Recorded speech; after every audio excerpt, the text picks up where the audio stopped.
തയ്യാറായില്ല.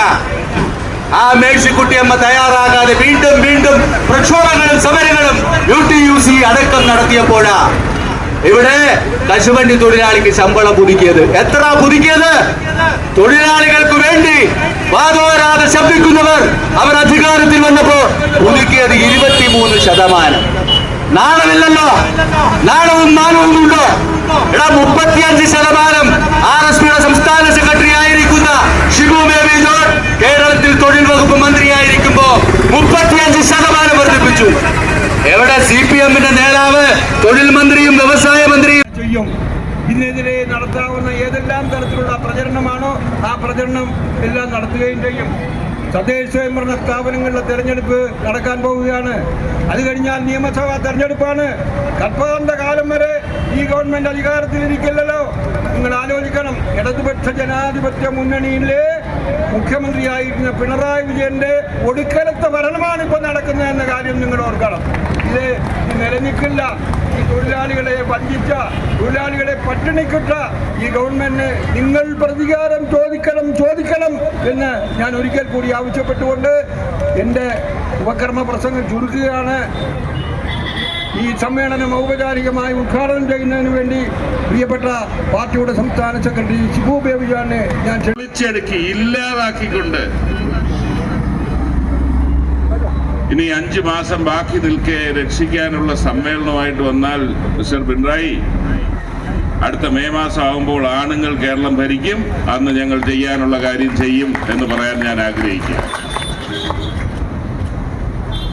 യഥാർത്ഥത്തിൽ തൊഴിലുറപ്പ് എന്നൊരു സംവിധാനം ഉള്ളത് കൊണ്ട് മാത്രമല്ലേ ഇത്രയും സഹോദരിമാർ എൻ്റെ മുമ്പിൽ എങ്കിലും ജീവനോടെ ഇരിക്കാനുള്ള സാഹചര്യം ഉണ്ടായത്. ഈ കശുവണ്ടി വ്യവസായത്തെ ആശ്രയിച്ച് കഴിഞ്ഞവർക്ക് സംബന്ധിച്ചിടത്തോളം ഇന്ന് തൊഴിലുറപ്പിൽ നിന്നൊരു വരുമാനമുള്ളത് കൊണ്ട് മാത്രം അവരുടെ ജീവിതം തട്ടിമുട്ടി മുന്നോട്ട് കൊണ്ടുപോവുകയാണ്.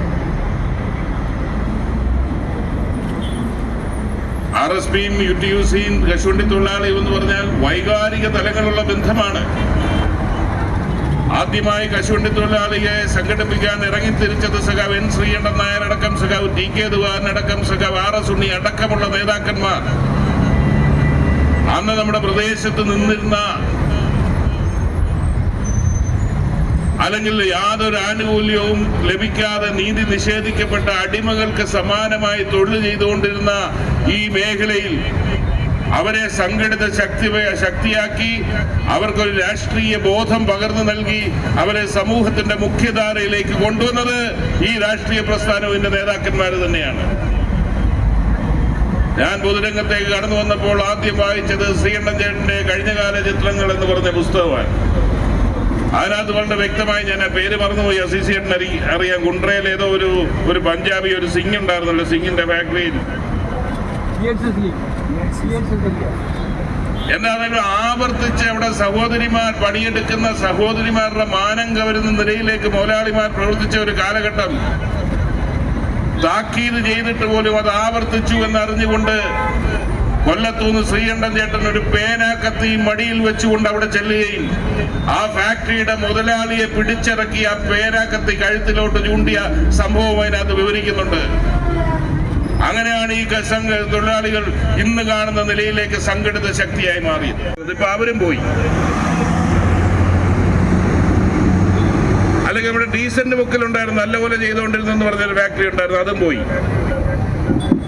സൗവർണിക, പഴയ ആൾക്കാരെല്ലാം പോയി. VLC പോയി, മൊയിലക്കട പോയി, അതൊക്കെ നേരത്തെ പോയി. എല്ലാം മറ്റ് സംസ്ഥാനങ്ങളിലേക്ക് പോയി. ആരാണ് ഇതിന് ഉത്തരവാദി? UDF ഭരിച്ചിരുന്ന കാലഘട്ടത്തിൽ ഏറ്റവും വലിയ KM എബ്രഹാം എന്ന് പറയുന്ന ധനകാര്യ വകുപ്പ് സെക്രട്ടറിയുടെ ഏറ്റവും വലിയ കണ്ടുപിടുത്തം അന്ന് അഴിമതി ഉണ്ടായിരുന്നു എന്നാണ്. ഞാൻ നിഷേധിക്കുന്നില്ല, ഉണ്ടായിരുന്നായിരിക്കാം.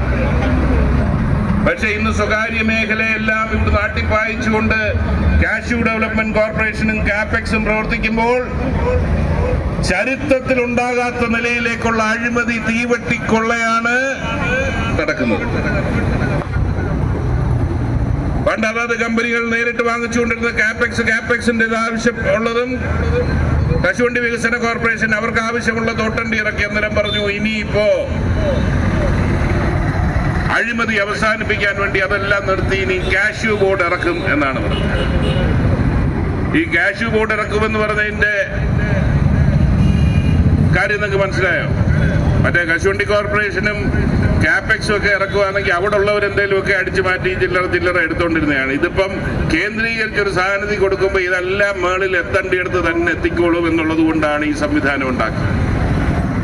ഇത്ര മോശപ്പെട്ട കശുവണ്ടി വികസന കോർപ്പറേഷനിലും കാപ്പെക്സിലും ഇത്ര നിലവാരമില്ലാത്ത കശുവണ്ടി ഇറക്കുമതി മുമ്പ് ഏതെങ്കിലും കാലഘട്ടത്തിൽ ഉണ്ടായിട്ടുണ്ടോ? ആരും ചോദിക്കാനില്ല. നാഥനില്ലാത്ത അവസ്ഥയിലേക്ക് മാറി. ഭരണകക്ഷി ട്രേഡ് യൂണിയനുകളുടെ സ്വാധീനം, അവരെല്ലാം ഇന്ന് തൊഴിലാളികളെ സംഘടിപ്പിക്കുന്ന ജോലിയല്ല. ഭരണകക്ഷിയുടെ ട്രേഡ് യൂണിയൻ CITUവിന്റെ നേതാക്കന്മാരെന്ന് പറയുന്നത് ഈ കച്ചവടത്തിന്റെ ഇടനിലക്കാരാണ് എന്ന് പറയാതിരിക്കാൻ നിവൃത്തിയില്ല. കണ്ട് നമസ്കരിച്ചുകൊണ്ട് ശബരിമലയിലേക്ക് പടികയറുന്ന അല്ലെങ്കിൽ നടകടക്കുന്ന ഒരു സംസ്കാരം കേരളത്തിന് മാത്രം അവകാശപ്പെട്ടാണ്. അതാണ് ഞാൻ പറഞ്ഞത്, എല്ലാവരുടെയും കൂടെ ഒരു വിശ്വാസം. നമ്മുടെ ഒരു ക്യാരക്ടർ രൂപപ്പെടുത്തിയത് തന്നെ ഈ വിശ്വാസങ്ങളെല്ലാം കൂടെ ചേർന്ന്. നമ്മുടെ അയൽവക്കത്തുള്ളവരായിരിക്കും വ്രതമെടുക്കുന്നത്, അല്ലെങ്കിൽ ഇരുമുടിക്കെട്ടിന് വേണ്ടി കൂടുമ്പോൾ മാലയിടുന്ന ദിവസം. ഇതെല്ലാം നമ്മൾ സമൂഹത്തിൽ അനുഭവിച്ചിട്ടുണ്ട്. അങ്ങനെ കേരളത്തിന്റെ ആകെ ജനങ്ങളുടെ ഒരു ക്യാരക്ടർ അല്ലെങ്കിൽ സ്വഭാവ രൂപീകരണത്തിലേക്ക് എത്തിച്ച ആ ക്ഷേത്രവുമായി ബന്ധപ്പെട്ട് ഇപ്പോൾ നടക്കുന്ന വിഷയങ്ങൾ പരിശോധിച്ചാൽ മതിയല്ലോ. കായംകുളം കൊച്ചുണ്ണി, ഇത്തിക്കരപ്പക്കിയൊക്കെ ഇവരുടെ മുമ്പിൽ ഒന്നുമല്ല എന്നുള്ളത് നമുക്ക് ബോധ്യപ്പെടും. കേരളത്തിന്റെ മുഖ്യമന്ത്രി ഇത്രയും ദിവസം പ്രതികരിക്കാതിരുന്നിട്ട് കഴിഞ്ഞ ദിവസം മുഖ്യമന്ത്രി പ്രതികരിക്കുകയാണ്. എന്താ പറഞ്ഞത്? ഗൂഢാലോചന, ആഗോള അയ്യപ്പ സംഗമം നടത്തിയതിന്റെ ഗൂഢാലോചനയാണ്. അതിലേക്ക് വരാം. ആഗോള അയ്യപ്പ സംഗമം പിണറായി വിജയൻ നടത്താൻ വന്നപ്പോൾ ഞാൻ വിചാരിച്ചു 2018 ശബരിമലയുമായി ബന്ധപ്പെട്ട് കാണിച്ച തോന്നിയവാസങ്ങളുടെ പ്രായശ്ചിത്തമാണെന്ന് വിചാരിച്ചു. സ്ത്രീ പ്രവേശനവുമായി ബന്ധപ്പെട്ട് അന്ന് ഈ ഗവൺമെന്റ് കാണിച്ച തോന്നിയവാസങ്ങൾ, അന്നൊക്കെ ഞങ്ങൾ പല കാര്യങ്ങൾ അറിഞ്ഞെങ്കിലും ഞങ്ങൾ പുറത്തു പറഞ്ഞിരുന്നില്ല. എന്താ കാരണം? വിശ്വാസി സമൂഹത്തിന് അത്രയും മുറിവേൽക്കുമെന്നുള്ളത് കൊണ്ടാണ്. അന്ന് പിണറായി വിജയൻ ഒരു നിലപാടെടുത്തു. എങ്ങനെയും ഒരു സ്ത്രീയെ അവിടെ കാല് കുത്തിക്കും എന്ന് ദൃഢപ്രതിജ്ഞ എടുത്തതിന്റെ ഭാഗമായിട്ട് കോഴിക്കോടുന്ന് ബിന്ദു, കനകദുർഗ എന്ന് പറയുന്ന രണ്ടുപേരെയാണ് അവിടെ കോട്ടയത്ത് കൊണ്ടുവന്ന് താമസിപ്പിച്ചത്. പോലീസ് അകമ്പടിയോടുകൂടി കൊണ്ടുവന്ന് പോലീസ് ക്ലബിൽ താമസിപ്പിച്ചു. തലേന്ന് ഗുളുമാർക്ക് തലേന്ന് രാത്രിയായപ്പോഴേ, പിറ്റേന്ന് രാവിലെ മല കയറേണ്ടതാ. തലേന്ന് രാത്രിയായപ്പോൾ ഇവളുമാർക്ക് പൊറോട്ടയും ബീഫും തന്നെ വേണം. ഞാൻ അതിശയോക്തി പറഞ്ഞില്ല, അന്ന് പുറത്തു വന്ന വിവരങ്ങളാണ്.